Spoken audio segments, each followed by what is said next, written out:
ಮಕ್ಕಳು ಸುಖವಾಗಿರಬೇಕು. ಮಕ್ಕಳು ಸುಖವಾಗಿರಬೇಕು ಅಂದ್ರೆ ಮೊದಲು ನಾವು ಸುಖವಾಗಿರಬೇಕು. ಯಾಕಂದ್ರೆ ಮಕ್ಕಳು ನಾವು ಏನು ಹೇಳ್ತೀವಿ ಅದನ್ನು ಕೇಳೋದಿಲ್ಲ, ನಾವು ಏನು ಮಾಡ್ತೀವಿ ಅದನ್ನು ನೋಡಿ ಕಲಿತಾರೆ. ಇದು ಭಾಳ ಮಹತ್ವದ್ದು. ಕೆಲವು ಸಲ ಅಂತಿರ್ತೀವಿ, ನಾನು ಸ್ವಲ್ಪ ಟಿ ವಿ ಜಾಸ್ತಿ ನೋಡ್ತೀನು, ಮತ್ತು ನೀನು ಅಭ್ಯಾಸ ಮಾಡಿ ಹೋಗ್ಕೊಂತು. ನಾನು ನ್ಯೂಸ್ ನೋಡ್ತಿರ್ತೀನೋ, ನೀವು ಹೋಗ್ಕೊಂತ ಅಭ್ಯಾಸ ಮಾಡು. ನಾ ರಾತ್ರಿ ಲೇಟ್ ಆಗೋ ತನಕ ಟಿ ವಿ ನೋಡ್ತೀನೋ, ನೀವು ಸ್ವಲ್ಪ ಬೇಗ ಮಲ್ಕೋ. ಹೀಗೆಲ್ಲ ನಾವು ಮಕ್ಳಿಗೆ ಹೇಳ್ತೀವಿ. ಬಟ್ ಆದ್ರೆ ಮಕ್ಕಳದ್ದು ಒಂದು ಕಲಿಕಾ ವಿಧಾನ ಹೆಂಗಂತಂದ್ರೆ, ಅವರು ಬಾಯಿಲೆ ನಾವು ಏನು ಇನ್ಸ್ಟ್ರಕ್ಷನ್ಸ್ ಕೊಡ್ತೀವಲ್ಲ ಅದನ್ನು ನೋಡಿ ಕಲಿಯಂಗಿಲ್ಲ. ಅವ್ರು ಏನಿದ್ರು ಸಹಿತ ಏನನ್ನು ನಾವು ಮಾಡ್ತೀವಿ ಅದನ್ನು ನೋಡಿ ಕಲಿತಾರೆ, ಅನುಕರಣೆ ಮಾಡಿ ಕಲಿದು. ಅವರಿಗೆ ಜೆನೆಟಿಕಲ್ ಮೆಮ್ರಿನ ಹಂಗೆ ಫಿಕ್ಸ್ ಇರ್ತದೆ, ಯಾವ ರೀತಿ ಕಲಿಬೇಕು ಅನ್ನುವಂಥದ್ದು ಬ್ರೈನ್ ಒಳಗಡೆ, ಜೆನೆಟಿಕಲ್ ಮೆಮ್ರಿ ಒಳಗಡೆ ಫಿಕ್ಸ್ ಇರ್ತದೆ. ಅದನ್ನೇನು ಚೇಂಜ್ ಮಾಡೋಕ್ಕಾಗೋದಿಲ್ಲ.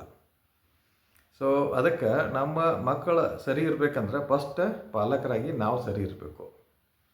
ಆಮೇಲೆ ಮಕ್ಕಳ ಜೀವನದೊಳಗಡೆ ನಿದ್ರೆಯ ಪಾತ್ರ ಭಾಳ ಮಹತ್ವದ್ದು. ಸೊ ಮಕ್ಕಳು ಸರಿಯಾಗಿ ನಿದ್ರಿಸಬೇಕು, ಅದು ಭಾಳ ಮಹತ್ವದ್ದು. ಈಗ ಕೆಲವು ಮಕ್ಕಳ ಮಲಗೋದನ್ನು ಭಾಳ ಲೇಟಾಗಿ ಮಲಗ್ತಾರಂಥೇಳಿ ಕೆಲವು ಪಾಲಕರ ಕಡೆ ನಾವು ಕೇಳ್ತೀವಿ. ಅವ ಕೆಲವೊಬ್ರು ಅಭಿಮಾನದಿಂದನೂ ಹೇಳ್ತಾರೆ, ಅವ 11 ಏನ್ರಿ 12 ಏನ್ರಿ ಎಷ್ಟೊತ್ತಕ್ಕೆ ಕೂತಿರ್ತಾನೆ ರೀ, ಅವಾಗ ನಿದ್ದೆ ಇಲ್ಲರಿ ಅಂಥೇಳಿ ಪಾಲಕರ ಅದನ್ನೊಂಥರ ಹೆಮ್ಮೆಯಿಂದ ಹೇಳ್ದಂಗೆ ಹೇಳ್ತಾರೆ ನಮ್ಮ ಮುಂದೆ. ಬಟ್ ಆದ್ರೆ ಅದರಿಂದ ಮಕ್ಕಳೊಳಗೆ ಬೆಳವಣಿಗೆ ಒಳಗೆ ಸಾಕಷ್ಟು ದುಷ್ಪರಿಣಾಮಗಳು ಆಗ್ತಾವೆ. ಸೊ ಒಂದೇದೇನಪ್ಪ ಅಂತಂದ್ರೆ, ಸರಿಯಾದ ಸಮಯಕ್ಕೆ ಮಲಗಲಿಲ್ಲ ಅಂತಂದ್ರೆ, ಸರಿಯಾದಾಗಿ ನಿದ್ರೆ ಮಾಡಲಿಲ್ಲ ಮಕ್ಕಳು ಅಂತಂದ್ರೆ ಏನಾಗ್ತೈತೆ ಅಂತಂದ್ರೆ, ಮೊದಲನೇದ್ದು ನಮ್ಮ ದೇಹದೊಳಗಡೆ ಏನಾದರೂ ರಿಪೇರಿ ಕೆಲಸ ಇದ್ದು ಅಂದ್ರೆ ಸಾಕಷ್ಟು ಟಿಶ್ಯೂಗಳು ಡ್ಯಾಮೇಜ್ ಆಗಿರ್ತಾವೆ, ಏನಾದರೂ ಒಂದಿಷ್ಟು ಇನ್ಫ್ಲಮೇಷನ್ ಆಗಿರ್ತೈತಿ, ಅಥವಾ ರೋಗಾಣುಗಳು ಪ್ರವೇಶ ಮಾಡಿರ್ತಾವೆ, ನೆಗಡಿ ಇಂಥವೆಲ್ಲ. ಅದನ್ನೆಲ್ಲ ರಿಪೇರಿ ಮಾಡೋದು ದೇಹ ಯಾವಾಗಪ್ಪ ಅಂದರೆ ನಾವು ನಿದ್ರೆ ಮಾಡುವಾಗ. ಅಷ್ಟು ನಿದ್ರೆಗೆ ಭಾಳ ಮಹತ್ವ ಇದೆ, ಅದಕ್ಕೆ ನಾವು ಲಕ್ಷ್ಯ ಕೊಡೋದಿಲ್ಲ. ಅದಕ್ಕಾಗಿ ಪ್ರತಿಯೊಬ್ಬರು ಪಾಲಕರನ್ನು ಬೇಗನೆ ನಮ್ಮ ಮಕ್ಕಳು ಮಲಗಬೇಕು ಅನ್ನುವಂಥದ್ದಕ್ಕೆ ಹೆಚ್ಚು ಫೋಕಸ್ ಮಾಡಬೇಕು. ಬೇಗನೆ ಮಕ್ಕಳು ಮಲಗಬೇಕಂದ್ರೆ ಏನು ಮಾಡಬೇಕು? ಮೊದಲು ನಾನು ಸಜೆಸ್ಟ್ ಮಾಡೋದು ಲಾಸ್ಟ್ 9 ಗಂಟೆ ಬೇಡ 10 ಗಂಟೆಗೆ ಅಂದ್ರೆ ಮಕ್ಕಳು ಎಷ್ಟೊತ್ತಿದ್ರು ಮಲಗಬೇಕು. ಇದು ಮಕ್ಕಳಿಗೆ ನಾವು ಇನ್ಸ್ಟ್ರಕ್ಟ್ ಮಾಡೋದು. ಸೊ ಮಕ್ಕಳು 10 ಗಂಟೆ ಕರೆಕ್ಟಾಗಿ ಮಲಗಿ ನಿದ್ದೆ ಮಾಡಬೇಕಂದ್ರೆ ನಾವು 10 ಗಂಟೆಗಾದ್ರೆ ಮಲಗಿ ನಿದ್ದೆ ಮಾಡೋದು ರೂಢಿ ಮಾಡ್ಕೋಬೇಕು. ಅದು ಭಾಳ ಇಂಪಾರ್ಟೆಂಟ್. ಅಂದ್ರೆ ಅಷ್ಟೇ ಮಕ್ಕಳು 10 ಗಂಟೆಗೆ ಮಲಗ್ತಾರೆ.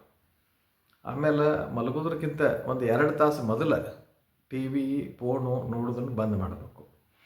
ಅಂದರೆ ನೀವು 9ಕ್ಕೆ ಮಲಗ್ತೀರಿ ಅಂತಂದ್ರೆ 7 ಗಂಟೆಗೆ ಟಿ ವಿ ಫೋನು ಬಂದ್ ಮಾಡ್ಬೇಕು ಎಲ್ಲರೂ. ಇಲ್ಲ ಏನೋ ಮುಂಜಾನೆಯಿಂದ ಸಂಜೆ ತನಕ ದುಡಿದಿರ್ತೀನು, ಆಮೇಲೆ ನನಗೆ ರಿಲ್ಯಾಕ್ಸೇಷನ್ ಆಗೋದು ಈಗ ನಾನು ಒಂದು ಸ್ವಲ್ಪ ಟಿ ವಿ ಹಚ್ಕೊಂಡು ಆರಾಮ್ ನ್ಯೂಸ್ ನೋಡ್ತೀನೋ, ಅಥವಾ ಒಂದು ಪಿಕ್ಚರ್ ನೋಡ್ತೀನೋ, ಅಥವಾ ಸಾಂಗ್ಸ್ ನೋಡ್ತೀನೋ. ನಿಮಗೇನಾಗೈತಿ? ನೀವು ಆರಾಮದಿರಿ ಮನ್ಯಾಗ, ನೀವು ಕರೆಕ್ಟಾಗಿ ಹೋಗಿ ನಿಮ್ಮ ಅಭ್ಯಾಸ ನಿಮ್ಮ ಕೆಲಸ ನೀವು ಮಾಡ್ಕೊರಿ, ನಾನು ಪುಸ್ತಕ ನಾನು ನೋಡ್ತೀನೋ ಅಂಥೇಳಿ ಯಾರಾದರೂ ಪಾಲಕರು ವಿಚಾರ ಮಾಡಿದ್ರೆ, ಮಕ್ಕಳ ಗಮನ ಎಲ್ಲ ಎಲ್ಲಿರ್ತೈತೆ ಅಂದ್ರೆ ನಮ್ಮ ಅಪ್ಪ ಏನು ಮಾಡತ್ತಾನೋ, ನಮ್ಮ ಅವ್ವ ಏನು ಮಾಡತ್ತಾಳೋ, ನಮ್ಮ ಆಯಿ ಏನು ಮಾಡತ್ತಾಳೋ ಅದನ್ನು ಅವ್ರು ಗಮನಿಸ್ತಿರ್ತಾರೆ. ಅದಕ್ಕೆ ನಮ್ಮ ಮಕ್ಕಳಿಗೆ ಸರಿಯಾದ ರೂಢಿಗಳನ್ನು ಹಾಕಬೇಕಾದ್ರೆ ಸರಿಯಾಗಿ 7 ಗಂಟೆಗೆ ಅಥವಾ 8 ಗಂಟೆಗೆ, 10 ಗಂಟೆಗೆ ಮಲಗ್ತು ಅಂದರೆ 8 ಗಂಟೆಗೆ ಟಿ ವಿ ಫೋನ್ನ ಫಸ್ಟ್ ಬಂದ್ ಮಾಡಬೇಕು. ಸೊ ಇದು ಒಂದನೇದ್ದು. ಎರಡನೇದು, ಮಕ್ಕಳ ಜೊತೆಗೆ ಮಾತಾಡಬೇಕು ಪಾಲಕರು. ದಿವಸ ಏನಾಯ್ತು, ನಿಮ್ಮ ಸ್ಕೂಲ್ ಒಳಗಡೆ ಏನಾಯ್ತು ಇವತ್ತು, ಅಥವಾ ಫ್ರೆಂಡ್ಸ್ ಒಳಗಡೆ ಏನಾಯ್ತು, ಈ ರೀತಿಯಾಗಿ ಮಕ್ಕಳ ಜೊತೆಗೆ ಮಾತನಾಡಬೇಕು. ಆಮೇಲೆ ಮಕ್ಕಳು ನಮಗೆ ಏನು ಕೊಟ್ಟರು, ಅಥವಾ ಮುಂದಿನ ವಯಸ್ಸಾದ ಬಳಿಕ ನಮ್ಮನ್ನು ನೋಡ್ಕೊಳ್ತಾರೋ, ಇದಕ್ಕಿಂತನೂ ಮುಖ್ಯ ಮಕ್ಕಳ ಬೆಳವಣಿಗೆ ಒಳಗೆ ನಾವು ಏನು ಭಾಗವಹಿಸ್ತೀವಲ್ಲ, ಆಮೇಲೆ ಅವ್ರ ಜೊತೆಗೆ ಏನು ಸಂತೋಷ ಪಡ್ತೀವಲ್ಲ, ಅವ್ರು ಬೆಳೆಯೋದನ್ನು ನೋಡ್ತೀವಲ್ಲ, ಅದು ಭಾಳ ಮುಖ್ಯ. ಆಮೇಲೆ ಮಕ್ಕಳ ಹುಟ್ಟಿದ ಬಳಿಕ ಮಕ್ಕಳ ಜೊತೆಗೂ ಪಾಲಕರಿಗೂ ಮರುಹುಟ್ಟಿದ್ದಂಗನ, ತಂದೆಯಾಗಿ ಮರುಹುಟ್ಟು, ತಾಯಿಯಾಗಿ ಮರುಹುಟ್ಟು. ಸೊ ಮಕ್ಕಳು ಹೆಂಗೆ ಬೆಳೀತಾರಲ್ಲ ಹಂಗೆ ನಮ್ಮ ತಂದೆಯ ತನ ಅಥವಾ ತಾಯಿತನ ಬೆಳಿಬೇಕು. ಸೊ ಬೆಳಿಬೇಕಂತಂದ್ರೆ ನಾವು ಮಕ್ಕಳಿಗಾಗಿ ನಮ್ಮ ಹ್ಯಾಬಿಟ್ಸನ್ನು ಒಂದಿಷ್ಟು ಬದಲಿ ಮಾಡ್ಕೋಬೇಕು. ನೀವು ಏನೋ ಅವ್ರು ಅಭ್ಯಾಸ ಮಾಡೋ ಟೈಮ್ದಾಗ ಹೊರಗಡೆ ನೀವು ಮಾಡಿರಿ, ನೀವು ಏನೋ ಚಟುವಟಿಕೆ ಮಾಡ್ತೀರಿ ಮಾಡಿರಿ, ಅವೆಲ್ಲ ಆದ ಬಳಿಕ ಲಾಸ್ಟಿಗೆ ಅಟ್ಲೀಸ್ಟ್ ಒಂದು ಅರ್ಧ ತಾಸಾರ ಮಗುವಿನ ಜೊತೆಗೆ ತಂದೆ ಮತ್ತು ತಾಯಿ ಇಬ್ಬರು ಮಾತಾಡಬೇಕು. ಸೊ ಮಾತಾಡ್ಕೊತ ಕತೆ ಹೇಳ್ಕೊತ ಹೆಚ್ಚಾಗಿ ನಮ್ಮ ಮಕ್ಕಳು ಏನಾಗಬೇಕಂತೇಳಿ ನಾವು ಬಯಸ್ತೀವಲ್ಲ ಅಂಥ ಕತೆಗಳನ್ನು ಹೇಳಬೇಕು. ವೀರರಾಗಬೇಕಂದ್ರೆ ವೀರರ ಕತೆ ಹೇಳಬೇಕು, ಶೂರರಾಗಬೇಕಂದ್ರೆ ಶೂರರ ಕಥೆ ಹೇಳಬೇಕು, ಧೈರ್ಯವಂತರಾಗಬೇಕಂದ್ರೆ ಧೈರ್ಯದ ಕಥೆ ಹೇಳಬೇಕು, ಧೈರ್ಯವಂತರಾದವ್ರ ಕಥೆ ಹೇಳಬೇಕು.